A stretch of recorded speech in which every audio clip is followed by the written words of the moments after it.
to talk about facial recognition. This is Brad when he was in preschool and when in his confirmation class. We were in a very small school where really these same 25 students from here were the same 25 students 8 years later. So he had spent his entire childhood with the same students, but he tended to call everybody, "Hey you." He even called me "Hey you" every now and then. So, but what really struck me as odd was when he was in middle school at some point, I asked him, "Hey Brad, who's that?" And he said, "I don't know." And so I thought, by that point we knew things were not, by that time he was on medication, so we knew things were not going well for him. But I thought it was his core deficit of his lack of attention. Socially, he didn't care about other people. Why would he attend to their names? He had language processing delays, so it was hard for him to get ideas out. Maybe he said, "I don't know," because he couldn't find the words fast enough. So I attributed his lack of that facial recognition as being his core deficits. This is where Brad's insight is so powerful for you. Because listen to his version of the same story. I didn't have a problem with recognition. I could recognize faces, and I could see them when I saw them.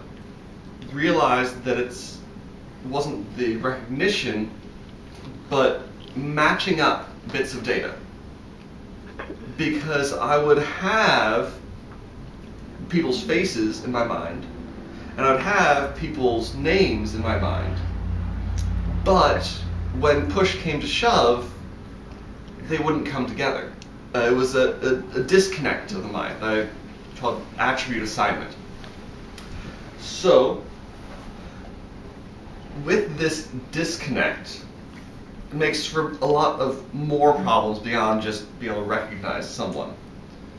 Because there's other bits of data I did not connect to people very well. One of those bits of information is who's a bully.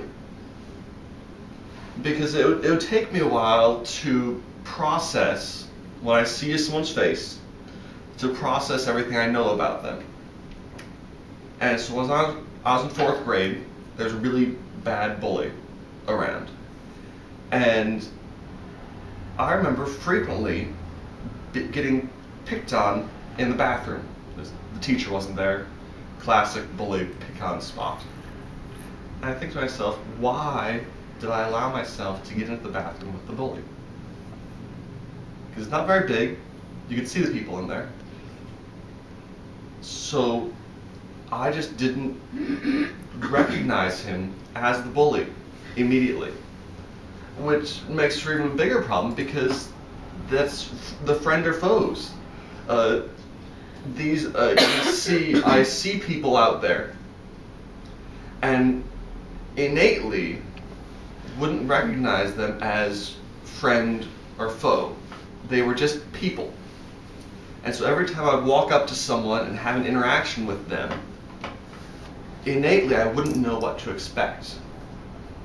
The summary I give of this is that it's like myself living in a schizophrenic world filled with schizophrenic people. Because whenever I run into someone, I don't know how they're going to treat me. And that leads to? And yes, then if you're dealing with people that you can't predict, then how are you supposed to maintain your own self-being and not have meltdowns? It just makes sense. Dealing with crazy people will make you crazy. Yeah. So there you saw how my facial recognition, I thought it was a lack of facial recognition, but it was attribute assignment that was the issue, that was his challenge here. Okay.